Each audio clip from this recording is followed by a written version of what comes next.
Olá, bem-vindos ao nosso canal no YouTube, o canal do Colégio Rogacionista de Brasília. Nós estamos gravando este nosso encontro aqui com o nosso diretor local, o Padre Marcos de Ávila. Ele é diretor há 2 anos aqui no Colégio Rogacionista, é formado em Teologia e Filosofia e especialista em Gestão Escolar. Estamos também aqui com a orientadora educacional, a professora Miriam Quadros. Ela tem 26 anos de Colégio Rogacionista, é pedagoga especializada em orientação educacional e psicopedagoga, né? Bem-vinda, Miriam, bem-vindo, Padre Marcos. Sua palavra de acolhida para os nossos espectadores. Agradeço aí a ideia, o convite, né? Nós pensamos aí de modo geral juntos, mas acaba que vocês gestiram essa organização e a gente quer estar presente e mostrar que, mesmo distante, estamos próximos das famílias, dos nossos colaboradores, dos nossos alunos, né, que é o nosso protagonista do nosso trabalho, são os nossos alunos. Estamos aí para isso. E agora, nesses dias, mesmo em home office, mas procurando fazer presença com todos os setores nossos. É verdade. Miriam, sua palavra de acolhida. Então, Albinei, eu vim aqui para representar, né, todos os educadores, os colaboradores, funcionários que estão trabalhando, todos buscando alternativas, né? Cada um se reinventando, buscando trazer o melhor nesse período, né? Que a gente considera atípico. E estamos aqui para fazer essa acolhida, né? Para os pais se sentirem mais próximos de nós, os estudantes principalmente. Então, a gente está aqui para fazer essa acolhida, que é a nossa missão, que a gente sempre fez aqui dentro do colégio, e agora, de uma outra maneira, a gente está buscando esse contato, essa conexão. Que maravilha, né? Que a gente tem essa oportunidade e esse canal de comunicação com os pais, os alunos, os colaboradores da nossa escola. E quando a gente chegou aqui para preparar essa live, né? Para preparar essa gravação, para levar essa palavra às pessoas que estão nos acompanhando nesse momento, a gente encontrou o prédio vazio. E esse ambiente de silêncio não combina muito com a escola, né? Escola é um lugar vivo, dinâmico, e por isso tem o seu barulho, né? O seu movimento. Como que é esse sentimento, Padre Marcos, de encontrar a escola vazia nesse momento? Vazia não, quase, né? Porque eu sempre estava presente aqui. Eu procuro sempre estar presente, porque a gestão administrativa, a gestão pedagógica ainda tem este contato, né? Estamos todos em home office, né? Os professores, o pessoal do administrativo, o pessoal da contabilidade, da secretaria, estão todos em forma de trabalho em casa. Mas aqui é o suporte nosso, o dia a dia, para isso que aconteça. Realmente é um vazio. Para escritório, como eu trabalho, é bom, porque tem um silêncio do trabalho, mas a gente sente falta realmente das crianças, da presença das pessoas, os coordenadores, que são importantes para que a escola aconteça. Então, um pouco assim, este vazio tem essa falta da presença dos alunos, mas o nosso trabalho continua de outra forma. Então, é um momento de transição que estamos vivendo. Um novo tempo, né? Novo tempo, podemos dizer sim. Miriam, e qual é o sentimento da educadora, da orientadora que lida diretamente com os alunos e percebe essa ausência agora? Então, é muito triste, porque assim, a escola, para ela estar viva, ela precisa toda essa movimentação, né, como o padre está comentando, e as crianças, elas trazem isso para a gente, os alunos, os estudantes, e assim, eu estava há pouco instante pensando aqui, né, que essa rotina da gente, que a gente ficou um pouco perdido, porque você acorda cedo, toma banho, toma café, aí chega no colégio, sabe, aquele tanto de sorriso para você, abraços e bom dia, e aí, do nada, assim, você mudou tudo, né? Quebra toda essa sua rotina, né? Mas eu acredito, assim, num propósito, né, de tudo isso. E eu acho que em todas as adversidades, nas crises, né, nas dificuldades, vamos dizer assim, a gente tira coisas boas de tudo isso. E eu acho que o momento agora é exatamente para a gente buscar o que é de bom. e tem algo aí, tem alguém aí querendo comunicar com a gente o que a gente precisa. Então, esse momento aí da gente também parar um pouco, dar assistência às nossas famílias, as famílias também se interagirem com seus filhos, parar um pouco, observar, nos conectarmos. Escola vazia, casa cheia. As casas estão cheias, né? Vamos ver o lado bom, né? A família está presente. Positivo disso, né? Exatamente, a família presente, né? A unidade dessa família agora, claro que aparecem os novos conflitos, né? Isso é normal em toda situação, mas a escola vazia é um pesar, né? Uma dificuldade que para a gente é muito difícil compreender tudo isso no mundo de hoje. Essa também é uma oportunidade para a gente se reinventar, né, Padre Marcos? Há um tempo atrás, digamos há uns 2 meses, há um mês atrás, nós não pensávamos toda essa estrutura como a gente tem aqui agora, de multimídia. A escola, claro, sempre atuou, né, nesse campo da mídia, mas agora de um outro modo, por causa das videoaulas. Então teve que se repensar algumas coisas e se reinventar. Então, mesmo que tenha esse aspecto negativo da pandemia, tem esse momento também de crescimento, de aprendizado, de renovação, né?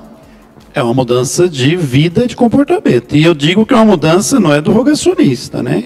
É uma mudança mundial. O mundo está mudando. Podemos falar até que há uma mudança de ciclo, né?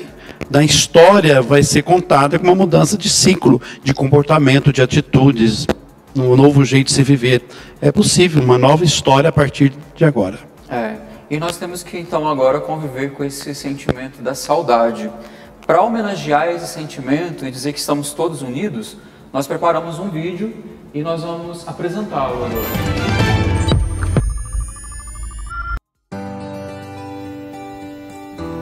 Estamos com saudade dos nossos alunos correndo pelo pátio nos intervalos.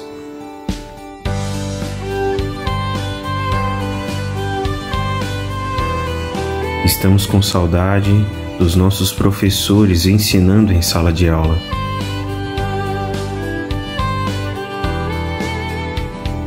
Estamos com saudade da rotina com os nossos colaboradores.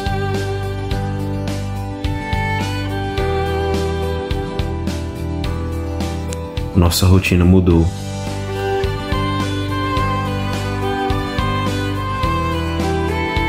Nossa escola está vazia. O mundo parou. Precisamos nos reinventar. Nos adaptamos a essa nova realidade na esperança de que vai passar, pois continuamos buscando cumprir a nossa vocação. A nossa vocação é educar.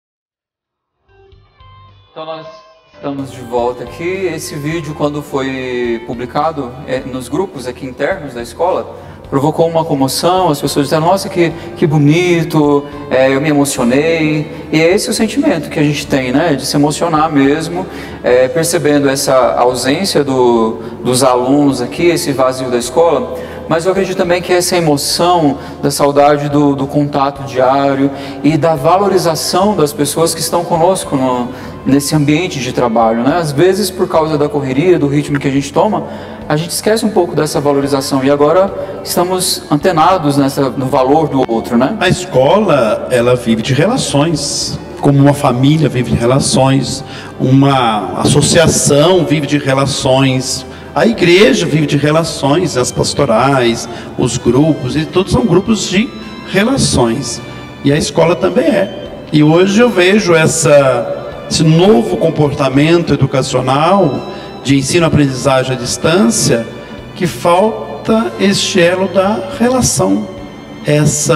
O professor perceber as fragilidades ou as qualidades de um aluno presencialmente, ele é muito mais fácil a percepção. Agora, à distância, tem uma certa dificuldade. Então, assim, acho que a relação é importante agora, né? Como nosso jeito de se relacionar a partir dessa pandemia. Miriam, você quer complementar? Só para falar, né, dessa questão aí que a gente está falando dessa saudade, né, dessa necessidade. E quando a gente pensa em tudo isso, vem um outro sentimento também que a gente reflete, né? Que isso nos oportunizou, como é que diz? Isso oportunizou a gente ir mais fundo, assim, na reflexão da empatia, da compaixão. São valores que estavam, né, que são propostos, que está dentro da nossa proposta, e a gente talvez perdeu um pouco isso. E quando você está só num isolamento, você tem essa oportunidade, isso nos oportuniza você repensar na sua prática, e até dentro das casas mesmo. Então, assim, a resiliência, sabe? Se a gente for pedir um relato de cada pessoa, ela vai ter um relato de resiliência, de empatia em casa, de paciência, da tolerância, né? E principalmente da compaixão. Eu acho que isso agora está bem vivo. Está, né, presente, em cada um de nós. O Papa Francisco está falando de uma relação de afeto. Parecíamos que estava perdendo o afeto familiar, o afeto de amizade, o afeto das relações até de amigos mesmos. E o Papa Francisco então traz isso em suas reflexões, que este momento serve para avaliar as relações de afeto, marido e mulher, filhos e pais, né? Família, né? Os avós com os netos, os avós com os próprios seus filhos, que às vezes saíram pelo mundo para o trabalho e se perderam um pouco. Então essa relação de afeto é importante perceber agora. Por mais que muitos de nós queremos saber como vamos voltar à vida normal. Será que vamos ter vida normal depois da pandemia? Esse é o grande questionamento, né? Eu vejo até alguns filósofos e teólogos dizendo: tomara que não voltemos ao normal de antes, mas que voltemos melhores, né? E, inclusive, até um tempo atrás a gente estava discutindo bastante essa questão do ser família, do papel da família, né? Muita gente até politicamente discutindo isso e dizendo: a família precisa recobrar o seu lugar, o seu valor. E agora estão todos em casa. E com um desafio muito especial, que é o de interagir no mesmo espaço, de conviver, de estudar, de trabalhar, de se fazer ali dentro daquele espaço da convivência e do isolamento, né? Muitas pessoas estão vivendo esse isolamento. E nós lembramos aqui uma frase do Paulo Freire, que ele diz assim: ninguém educa ninguém, ninguém educa a si mesmo, os homens se educam entre si, mediatizados pelo mundo. Como que fica agora esse processo de educação e de aprendizado dentro desse contexto familiar no isolamento? Agora é um novo comportamento, né? Eu não digo que o pai e a mãe serão professores, eu não digo isso, mas pai e mãe serão os primeiros a educarem. Mas isso já foi com os nossos pais. Quem nos educou primeiro? Os nossos pais. Parece que o mundo de hoje deixava a educação um pouco à escola, mas eu acho que este momento está fazendo nós revermos quem realmente educa, quem realmente ensina. Eu acho que esse processo de educação à distância vai nos levar a isso, a perceber que na família há uma educação, talvez até mais profunda do que a educação de uma escola. O que uma mãe ensina é mais fácil de gravar.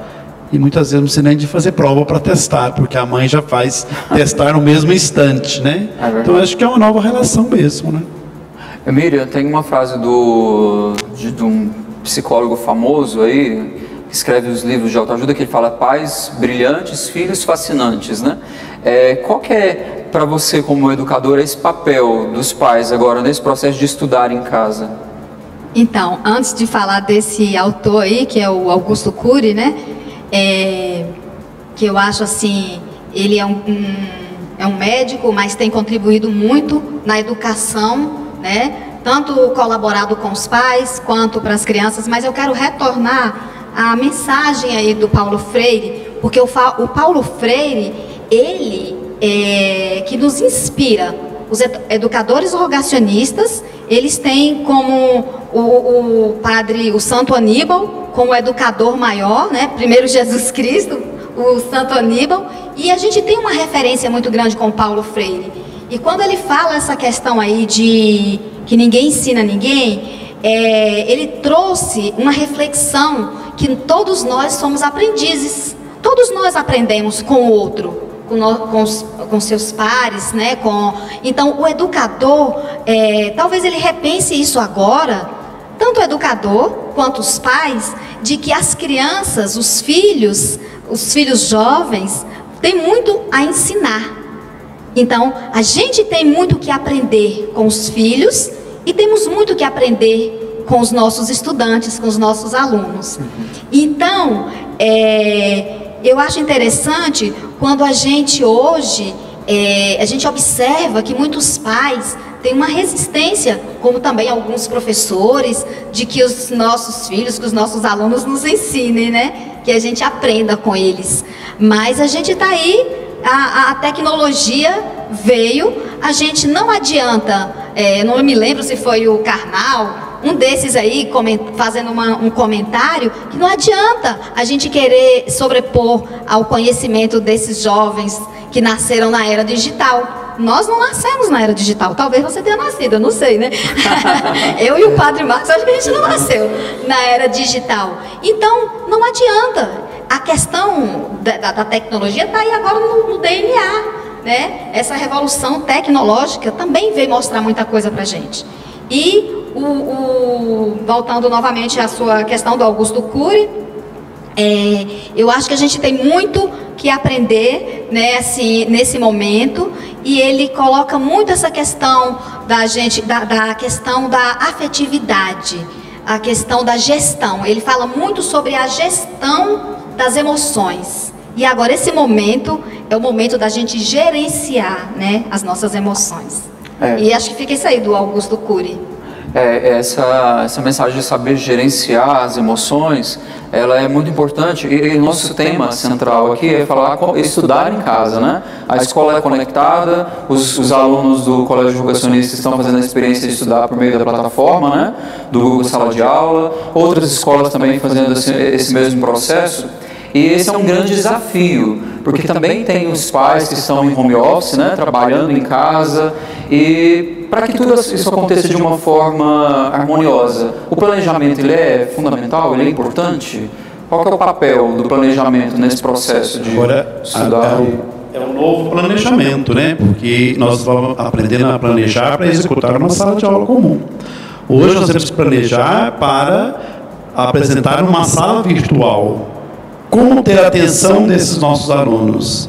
Né? Normalmente temos 50 minutos de aula. Aí, na internet, no computador, numa sala virtual, 50 minutos de aula, vai ter a atenção dos nossos alunos? Eu acredito que a metodologia está sendo totalmente outra. O que procuramos fazer, né, os nossos orientadores pedagógicos, os nossos professoras, eles estão tentando trabalhar uma forma que atraia o conhecimento. E o aluno hoje, ele é um protagonista da busca do seu conhecimento. Nós temos que fazer com que o aluno, através da instrução que passamos, através dos nossos professores, ele vá em busca do conhecimento.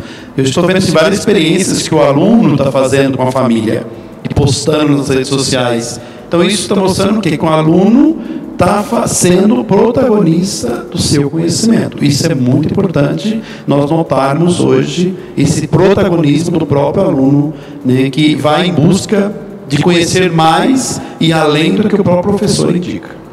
O pai, o responsável, a pessoa que está presente ali no dia a dia desse aluno, ele tem um papel de motivador, de impulsionador, né? Qual que é a orientação que você dá para esses pais, para esses responsáveis que estão com suas crianças, com seus jovens em casa estudando? Então, né, Albinei, a gente tocou aí na grande questão agora, porque o que a gente vem é o que a gente está lidando, né, padre, agora com essa questão virtual, os pais muito ansiosos, né, assim, perdidos, e com razão, ninguém estava preparado para isso, né? A família não se preparou para esse momento, como nós, escolas também, estamos todos nos reinventando. Mas tem uma sugestão assim para os pais. Primeiro, observar seus filhos.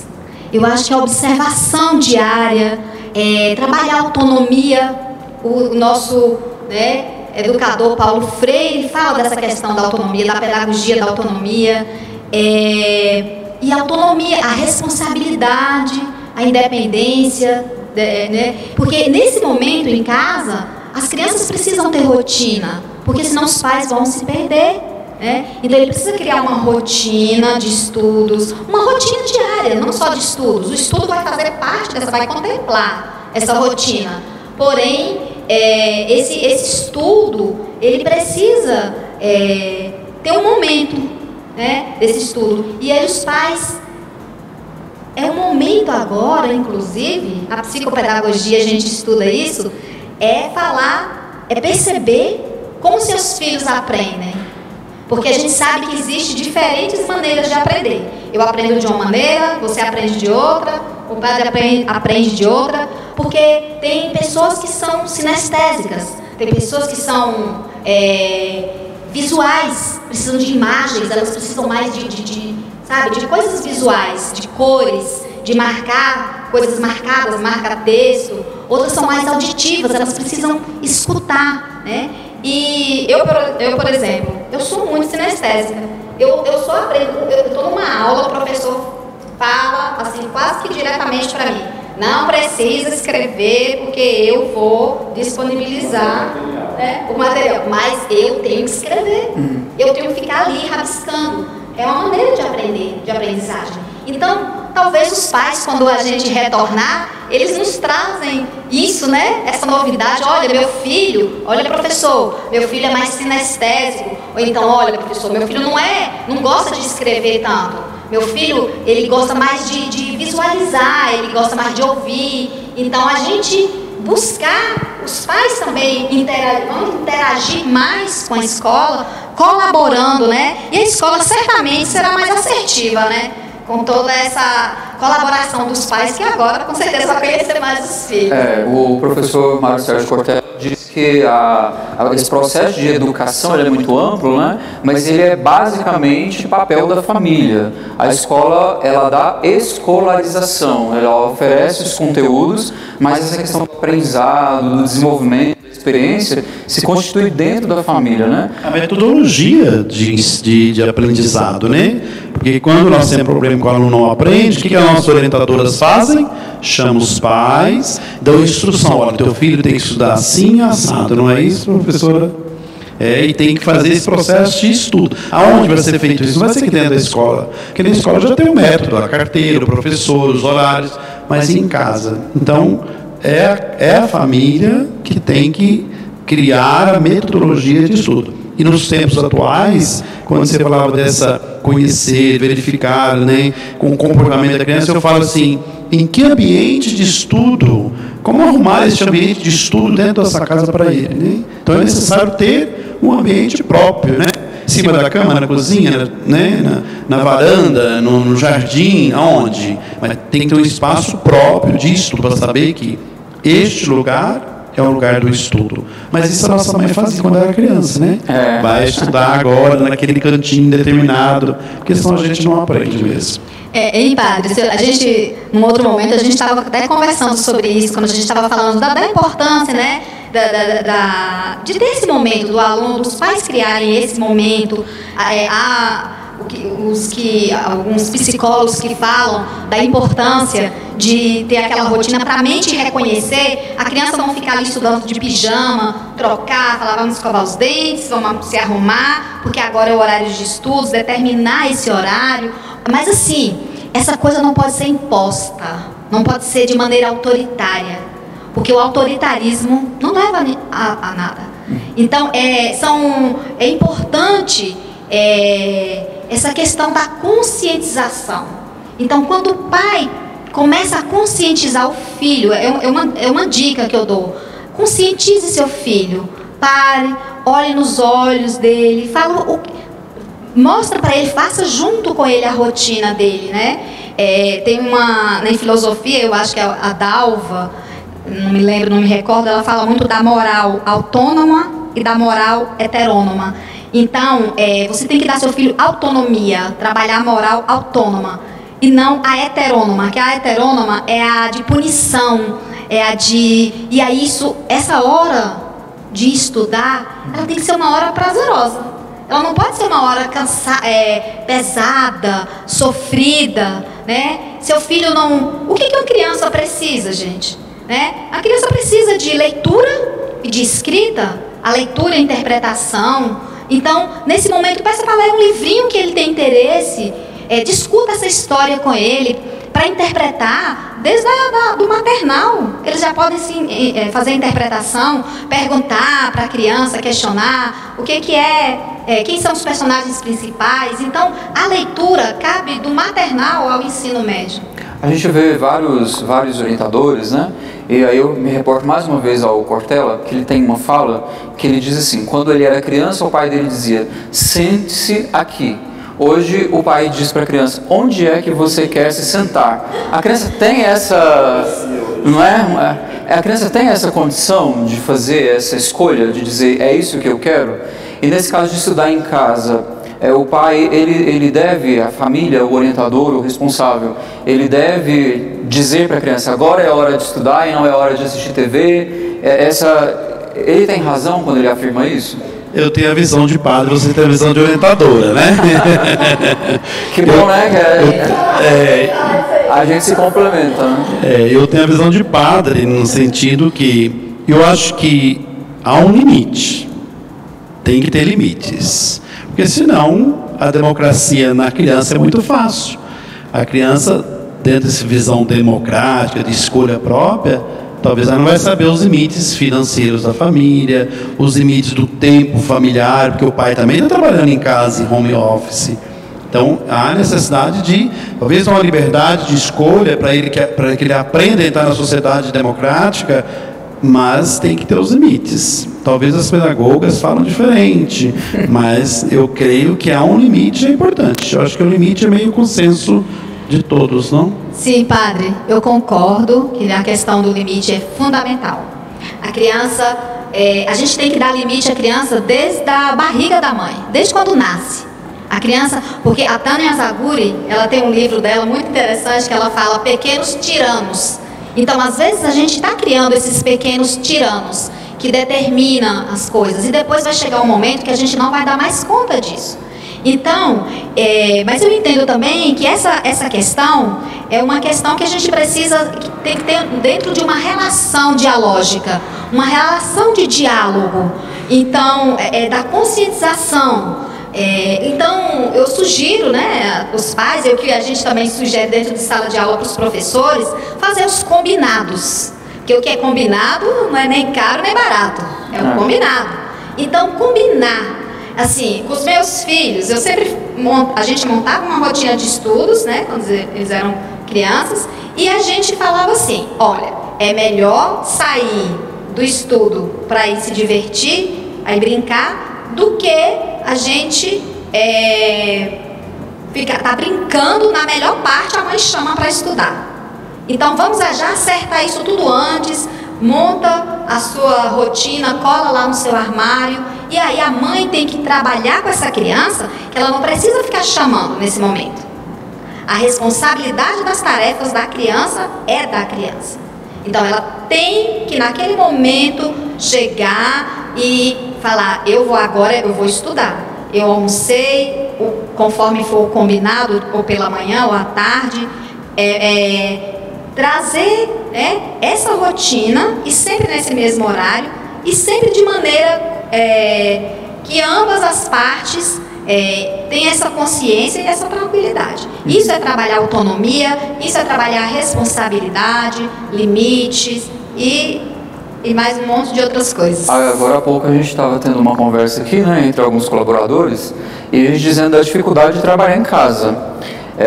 Eu falei da minha experiência, que para mim já é uma coisa mais organizada, devido todo o meu histórico anterior, né? Que já vivi uma vida que se deu assim, com regras e organizada. Mas tem muita gente que tem essa dificuldade.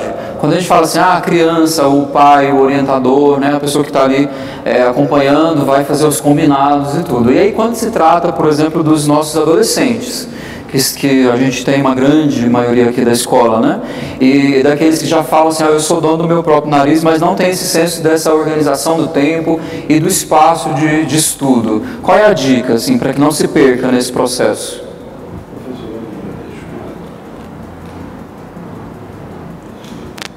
Então, eu acho que a dica funciona da mesma maneira. A relação dialógica e o pai que acompanha, eu acho que ele tem que fazer esse controle aí. Ele deixa, mas ele tem que estar observando.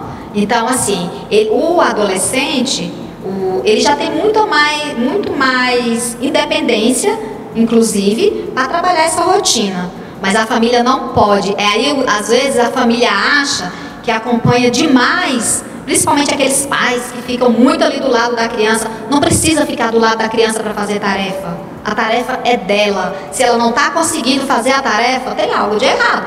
Então a gente precisa conversar, né? Então cada um precisa fazer a sua tarefa. E assim também se aplica para o adolescente. Ele tem que fazer o horário dele. Eu acho que essa autonomia é importante para o pai dar essa autonomia, trabalhar essa responsabilidade, essa disciplina, né? E observando, dá a liberdade, mas uma liberdade vigiada, vamos dizer assim. Não pode perder de vista isso aí.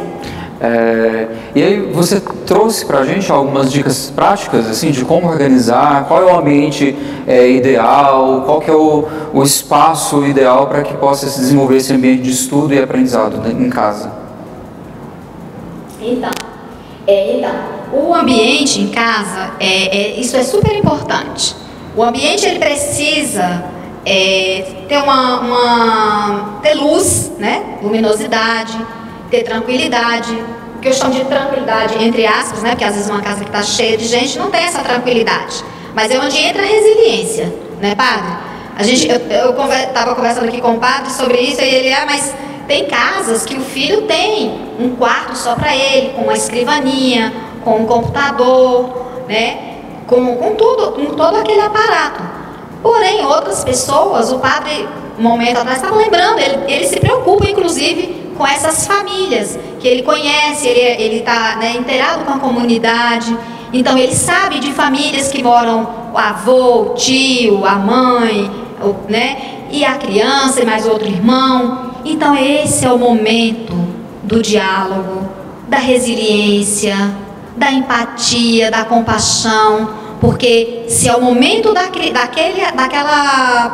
estudante fazer a tarefa de casa, o que acontece? A avó que assiste a novela dela nesse horário. Então, vovó, hoje vai ler a Bíblia, vai rezar o texto, vai meditar, vai fazer uma outra atividade, vai ler um livro, né? Então, o outro que estava acostumado naquela hora a fazer alguma atividade física, então, cada um agora vai ter que se reinventar, vai ter que mudar hábitos, mudar atitudes, né, para poder existir uma harmonia, né, nesse estudo. Então esse lugar tem que ser em silêncio, porque muitas tem distratores.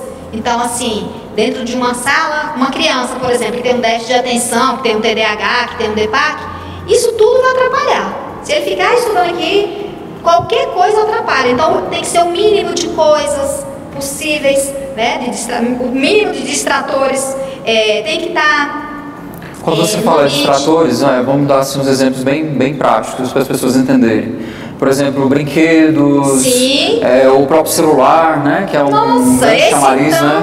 Esse então, porque ele está fazendo a tarefa, o celular está ali dando um sinalzinho, ele não vai se concentrar, ele vai ficar pensando quem é que está, né? Então, tudo isso, os pais agora precisam... Quando eu estiver dentro da plataforma, é interessante deixar o YouTube e o WhatsApp abertos? Quando eu estiver na plataforma, estudando, assistindo a videoaula, eu deixo o YouTube, eu deixo o WhatsApp aberto, ou é melhor não? Eu acho melhor não. Eu acho melhor uma coisa de cada vez, né?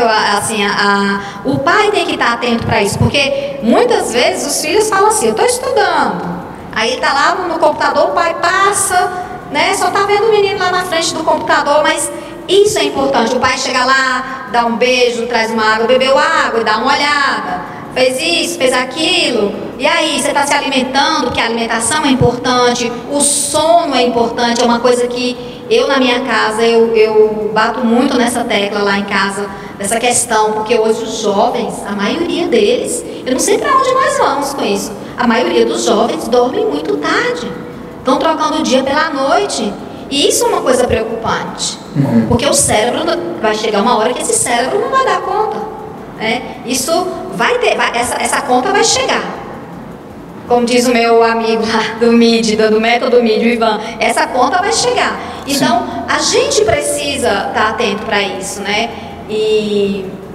Agora sim, professora, eu acho que tem que tomar cuidado para não exigir em casa, neste período, daquilo que a escola exigiria normalmente.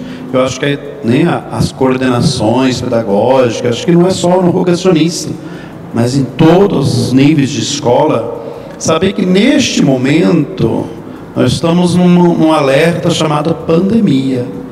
Então, se nós jogarmos um caminhão de informações dentro de uma casa, via plataformas, via WhatsApp, como é que essa família vai ter o suporte, a carga para digerir tudo isso?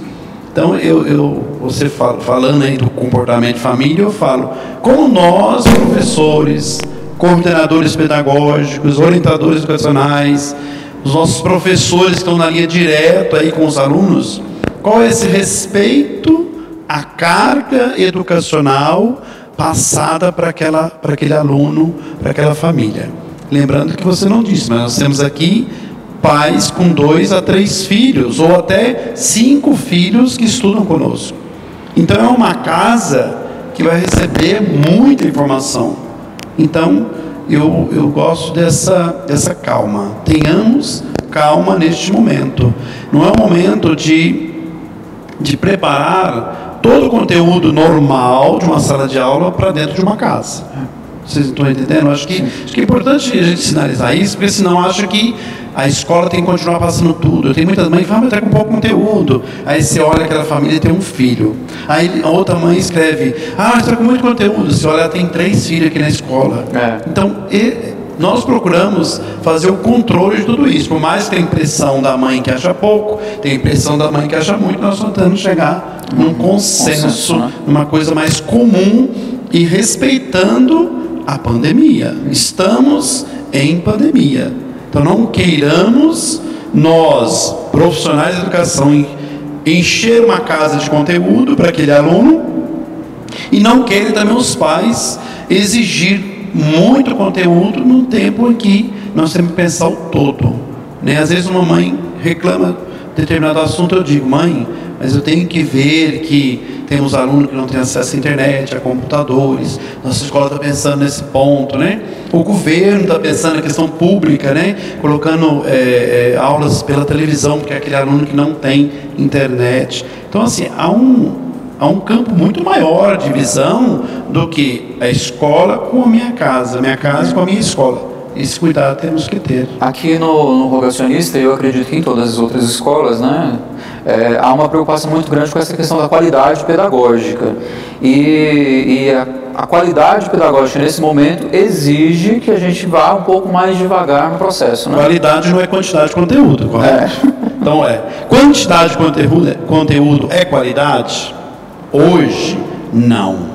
Então, isso tem que dar atenção, sim. Eu falo que nosso colégio cuidado, né, com zelo para com os nossos alunos. Então, zelaram, esse cuidado dos alunos neste momento. Então, tenhamos calma, né? O vídeo inicial foi assim, não foi? Isso. Tenhamos calma. Todos tenhamos calma. Nós estamos num único barco agora, o barco do cuidado contra a epidemia, né? Para nós não ficarmos doentes. Então, estamos nesse barco. Vamos com calma, resolvendo pouco a pouco os problemas, a gente vai chegar sãos e salvos todos no fim do nosso. O nosso bate-papo está muito gostoso, né? E a gente tem vontade de falar muita coisa, mas já para a gente ir caminhando assim para o fechamento, nós estamos vivendo um momento de muitas perguntas. E tem chegado inúmeras perguntas para a gente, né, padre? E, infelizmente, não é um tempo de respostas, né? Algumas perguntas têm respostas que são possíveis, outras não. Então é um momento que a gente precisa de ter realmente essa parada, essa paciência, essa capacidade de refletir, de entender, por exemplo, aquela questão que o senhor estava colocando. Alguns pais cobram mais conteúdo, outros cobram que seja menos, e trabalhar para que esse consenso aconteça, né? O senhor tem alguma receita para a gente ter paciência nesse momento? Assim, tem alguma dica? Receita. Irmos embora para uma plantação de horta, né? no sítio, fica lá, esperar a pandemia passar. Uma boa receita, claro. Cuidar das galinhas. Eu acho que como eu já disse, calma. Vamos ter calma neste momento, tá? A sociedade está mudando e nós não podemos entrar de cabeça numa mudança grave. Vamos com calma para nós passarmos todos vamos ter prejuízos, todos. Prejuízos econômicos, prejuízos educacionais, prejuízos sociais, prejuízos pessoais, né? Eu deixei de visitar minha família. Prejuízo pessoal para mim, né? O afeto que eu disse no começo do Papa, esse afeto familiar faz falta para a gente, então prejuízo. Então, muita calma neste momento, né? E eu gosto de dizer uma coisa muito assim, o Papa Francisco fala muito, cuidado com acusar, né? Às vezes muitos acusam, olha, a escola não está fazendo nada, ou a escola fala, os pais não estão querendo a responsabilidade. Há muita acusação neste momento. Então, calma, que a tempestade vai passar. Muito bem, e é com essa fé que a tempestade vai passar, que eu gostaria de convidá-los agora para a gente fazer um instante de reflexão da palavra, né? E quem tiver a Bíblia em casa com facilidade, pode procurar depois também, a gente vai deixar aí no rodapé. Tem um texto aqui de São Paulo, né, da carta dele aos Romanos, capítulo 12, versículo 12, que ele diz exatamente assim: sejam alegres na esperança, pacientes na tribulação e perseverantes na oração. A fé, a oração, esse contato pessoal com Deus, né, com o sagrado, com o divino, independente, claro, da religião que cada um venha professar, ele é muito importante nesse momento, né? Eu quero, como palavra final, eu quero dizer assim, vamos crer na esperança, né? Acho que o texto é bem isso. Vamos crer na esperança. Esperança com letra maiúscula, porque essa esperança é a espera de Deus, a ação de Deus no que está acontecendo. Nós fazendo a nossa parte e Deus vai cuidar de nós. Essa esperança que vem de Deus. Quer acrescentar algo? Finalizando já aqui, né, nosso encontro, é importante, eu acho que a gente deixar essa mensagem, foi linda, o padre pontuou muito bem a questão da calma, você colocando aí essa mensagem tão linda, né? E assim, a gente não pode perder de vista a nossa espiritualidade. E tanto os pais quanto os educadores, eles precisam cuidar deles, do emocional deles, da autoestima, da espiritualidade, para ele poder passar isso para os alunos, para os estudantes. Então, como tem lá no avião, primeiro você coloca a sua máscara para depois você poder ajudar os demais, né? Então, cabe muito bem no tempo presente, né? Não é isso? Então, primeiro vamos cuidar da gente para a gente poder cuidar do outro. E o cuidar, né? Então, ter compaixão e cuidar. Eu acho que eu deixaria essas duas palavras também, da compaixão e do cuidar do outro. Muito bem. Então, nós agradecemos, tá? Muito obrigado, professora Miriam, muito obrigado, padre Marcos, pela disponibilidade de vocês de estarem aqui conosco nessa conversa. A gente quer agradecer também a Carol, que está nos bastidores, né, da equipe de marketing aqui do colégio, o Ronaldo, que está na parte técnica. Então, nós estamos aqui ao todo em 5 pessoas, considerando as distâncias, né? O álcool gel está aqui sobre a mesa. Quando a gente sai aqui, a gente coloca a nossa máscara. Estamos seguindo as orientações aí dos profissionais de saúde, né? Aproveitamos também para deixar a nossa homenagem a esses profissionais que têm atuado aí de frente, né? Para orientar, para cuidar das pessoas que estão precisando desse cuidado mesmo, né? Agora nesse processo de pandemia. E orientamos a todos que puderem, fiquem em casa, se cuidem, rezem, né? E aquela mensagem tradicional que nunca vai ser clichê, isso vai passar, né? Essa é a nossa fé. Padre, a gente pode encerrar com uma bênção? Sim, claro.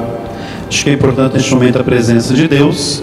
E essa palavra esperança que eu disse, o Papa Francisco bate muito na tecla, né? Vamos crer nessa esperança. Então, que Deus nos abençoe. Agradeço o apoio de vocês. As partes técnicas aí que às vezes falham, né? São falhas técnicas, humanas também, mas passamos por tudo isso sempre. Aprendamos a passar por cima e ir adiante. E quem sabe a próxima live saia tudo bem, melhor do que essa, que é sempre essa esperança que nós temos, tá bom? Amém. O Senhor esteja convosco, Ele está no meio de nós. A bênção do Deus Trino na nossa família, na nossa casa, que nos proteja na saúde. A bênção de Deus Todo-Poderoso, Pai, Filho e Espírito Santo. Amém. Amém. Fique na paz.